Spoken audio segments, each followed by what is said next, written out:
Tommy Lynn Sells was executed tonight and pronounced deceased at 6:27 p.m. When asked if he wanted to make a last statement, he just simply answered no. The lethal dose of chemicals began to flow at 6:14, and at 6:27, Sells was pronounced deceased. He was convicted of the capital murder of 13-year-old Kaylene Harris.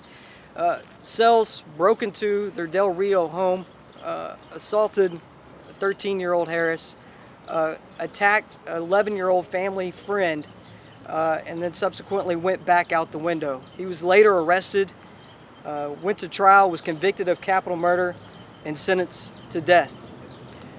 Is there any questions related to the prison system? Okay. We're now going to have representatives from the victim's family make a few brief statements. You guys would like to come forward? Yeah. Go ahead. Could you start with your name, sir? I'm Sean Harris. I'm Kaylene's brother. What do you say? Sean, I'm sorry, you want to talk or go ahead? No, yeah, I'm trying. Are you disappointed that there was no last statement? Did you expect something from him, or? I didn't care, to tell you the truth. What was going through your mind when you seen this happen? Closure. Is that what it is? Yeah. Not only for the family standing in front of you, but for all the victims that he's affected. I mean... Why did you want to be here, and what went through your mind before and then during this procedure? Why did I want to be here today? Right. Because I wanted to see him die. That's honest. I wanted him to know that he can no longer hurt anybody. What have these years been like for you and for the family up to this now? And does this somehow, as difficult as those years were, does this somehow give you some sense of closure? Yes. Getting on with your lives? I mean... It's just another step. Explain that. It's just another step in the closure process, the grieving process. We've had 14 years to think about this. It's just another step.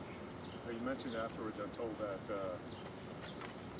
it was way gentler than he gave out.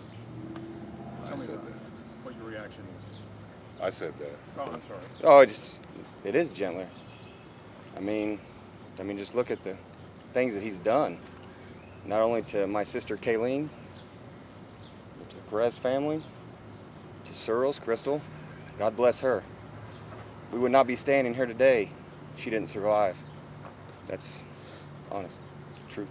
Any comment on the length of time that it has taken from when it occurred to today? I wish it didn't take as long. 14 years is a long time to wait for all the families for justice. We wish that we could have seen it the day after he was convicted.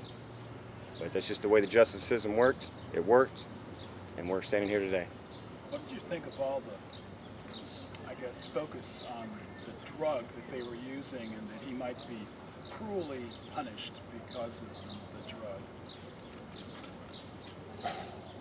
Well, we can just say that, Well, what do you think about her throat being slashed?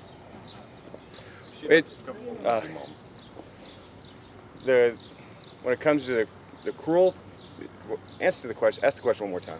There was sorry. a lot of debate in the past couple of weeks about the new drug, and that it would cause, the appeals were about whether the new drug was going to cause him unconstitutional pain and suffering. What did you think of that? My sister didn't get the constitutional pain and suffering. She didn't get a chaplain there. She didn't. It was pretty easy compared to all of the victims that he's murdered over the years.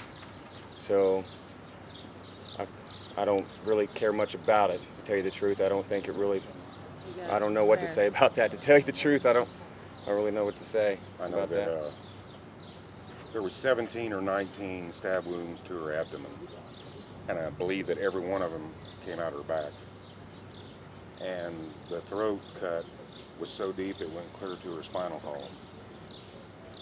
And he's worried about whether he's going to be Suffering. put down with the suffering or It's a just hard go to sleep. question But to ask basically, the the dude just family. took a nap. Kaylene, you didn't get hurt. Yeah, she didn't have a choice, and so What's it been like the last 24 hours for you, because there was going to be a hold, a stay, and then there wasn't? It's been emotional. I mean, did we travel all the way up here for nothing? Were we going to get justice? Were the families going to get justice? And it's an emotional time. I mean, there's not much you can say except it's pretty emotional. But we have our families here to help us through it, and we got through it. And now it's a day of closure and celebration that justice has been served. What's it done, you kind of touched on this before, but what's it done to your family, to your community, this whole experience? Obviously, we can't know of all the victims that he had and what it's been like for them. Kind of describe it, people. How tough has it been? It's been really tough. I mean, there's a void in your life. I mean, it's hard to explain. I mean, I haven't had my sister around me for 14 years. My kids, I never met her. My grandkids will never meet her. It's hard to explain, I guess. I don't really know what else to say except it's been tough, but we're strong enough to make it through, and we did, and here we are today. Any other questions? Anyone else care to say anything? Would you like to say anything?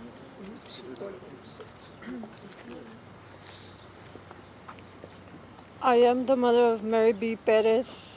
She was kidnapped in Fiesta 99, and all I want to say is I'm happy that we got justice, closure, and that's all I got to say.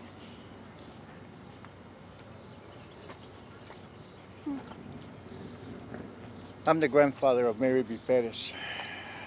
I have waited so many years for this day.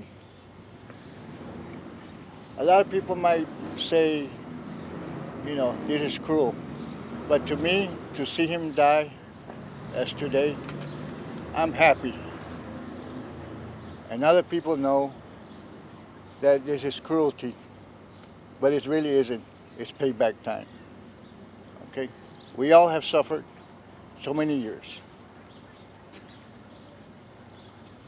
But we have gone through hell and back. But seeing this today, I'm a very happy grandfather. But I will never see my granddaughter again. Can we get your name, sir? John Torres. John Torres. John Torres. Was there any time that he looked at your family or acknowledged your family? I don't know. I wasn't He there. never did. He never Just turned look to straight. look He at just- us or anything. They said, Get you to come to the microphone, ma'am. Oh. You are who? I'm sorry. I'm the grandmother of Mary B. Perez. What is your name? Mary Torres. He never looked at anybody. To me, he did not suffer that whatever went through his veins. He went too quick for my satisfaction. But like they say, we have a little bit of closure because closure will never come. We just keep on step by step, day by day, and hoping it doesn't happen to any little child anymore. And for people to really be careful with their kids. And that's all. Thank you, guys. Thank Thank you, guys. Thank you. Y'all have a safe trip.